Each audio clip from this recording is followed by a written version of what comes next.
Chandra's Kitchen subscribe செய்யாதவர்கள் red colour subscribe பட்டனை press பண்ணி subscribe பண்ணிக்கோங்க. கூடவே பக்கத்துல இருக்கிற bell பட்டனை press பண்ணுங்க. எங்களுடைய அப்டேட்ஸ் உடனுக்குடன் உங்களை வந்து சேரும்.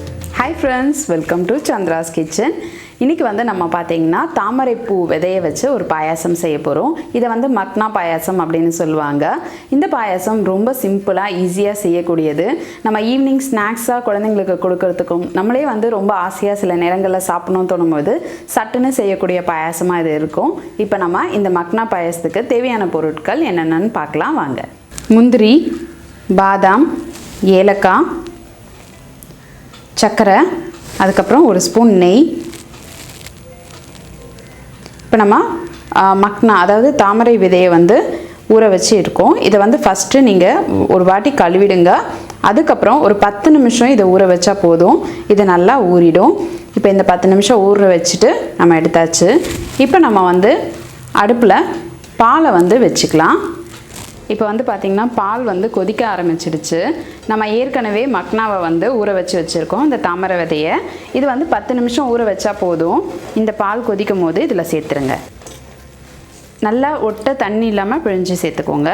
இப்போ நம்ம தாமரை விதை எல்லாத்தையும் சேர்த்தாச்சு. இப்போ இதை வந்து நம்ம கலந்து விட்டுடலாம். இந்த பாலோடு சேர்ந்து இந்த தாமரை விதை அதாவது மக்னா வந்து கொஞ்சம் வேகட்டும். இப்போ இது கூட நம்ம வந்து ஏலக்காய் பொடியை சேர்த்துக்கலாம். இப்போ இதை ஒரு வாட்டி கலந்து விட்டுடலாம். இப்போ நம்ம போட்ட தாமரை விதை அதாவது மக்னா வந்து பார்த்தீங்கன்னா பாலில் நல்லா வெந்துருச்சு. இப்போ நம்ம இதோட சர்க்கரை சேர்த்துக்கலாம். இப்போ இதுக்காக நான் வந்து 100 கிராம் சர்க்கரை எடுத்திருக்கேன். மக்னா வந்து பார்த்தீங்கன்னா ஒரு 100 கிராம் எடுத்திருக்கேன். இது கூட இந்த 100 கிராம் சர்க்கரையை சேர்த்துக்கிறேன். பால் வந்து 1/4 லிட்டர் எடுத்திருக்கேன். இப்போ சர்க்கரை கரையிற அளவுக்கு இதை வந்து நல்லா கலந்து விட்டுக்கோங்க. இதை நீங்கள் சிம்மில் வச்சு செய்யுங்க. இப்போ நம்ம ஏற்கனவே வறுத்து வச்சிருக்க முந்திரியும் பிஸ்தாவையும் இதோட சேர்த்துக்கலாம்.